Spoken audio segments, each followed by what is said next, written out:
Pour l'instant, concrètement, eh bien, ça commence logiquement à partir de la rue, en fait. Hein, c'était la butte qu'on a ensemencée de blé, qu'on a rendu un peu fertile, la butte anti-caravane. Et puis après, ça a été le triskel, les 3 buttes en triskel qu'on a fait en février à peu près, voilà, de cette année. On a là dans le premier tronçon avec un premier mur de refend, donc c'est un mur dans l'autre sens, et qui est un ancien potager.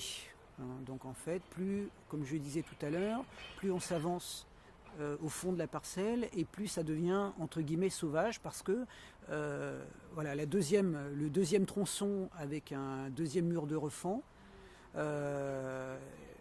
a été aussi cultivé, mais abandonné depuis plus longtemps que le premier. Donc en fait, c'est un peu plus boisé, c'est un peu plus sauvage.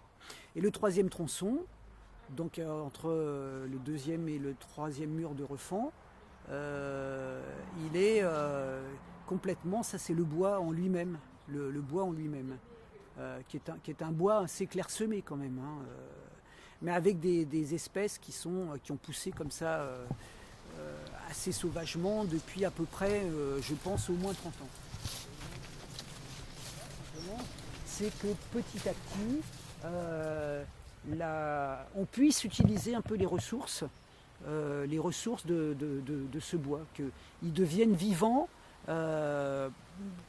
et entretenus d'une certaine manière. Mais c'est un entretien très très doux. Bon, la permaculture, c'est quelque chose qui a une visée plutôt réparatrice. Et donc c'est pas, on réfléchit vraiment à 2 fois si on va abattre un arbre ou pas, si on va tailler ou pas, etc. Ça va très très loin.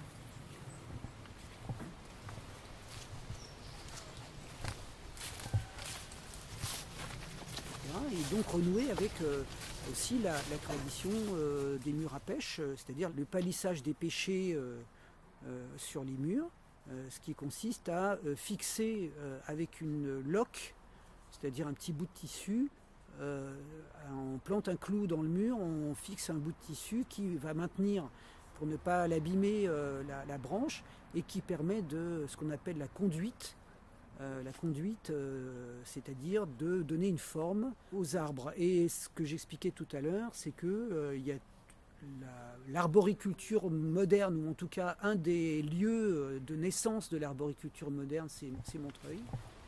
C'est-à-dire des méthodes de conduite, des formes particulières qui sont données à ces arbres.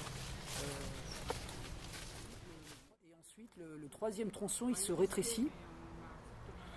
Il y a un petit bout qui donne donc sur l'échangeur autoroutier et en fait qui donne sur l'emplacement de la future gare de triage du tram. Le tram qui va passer, qui va prendre la place de ce bout d'autoroute qui coupe la rue en 2. Et donc il faudra envisager aussi un aménagement à ce moment-là pour que les gens puissent aussi bien rentrer de ce côté-là que du côté rue Saint-Antoine. Donc à terme, je pense que ce sera un lieu de passage. Ce sera vraiment volontairement un lieu de passage. Il faut faire en sorte, ça aussi c'est quelque chose d'original qui demande une réponse originale. Voilà. C'est que un lieu de passage et un lieu d'activité et de non-dégradation, etc. Donc c'est assez ambitieux comme idée. On verra, mais justement, ça nous oblige à inventer quelque chose peut-être.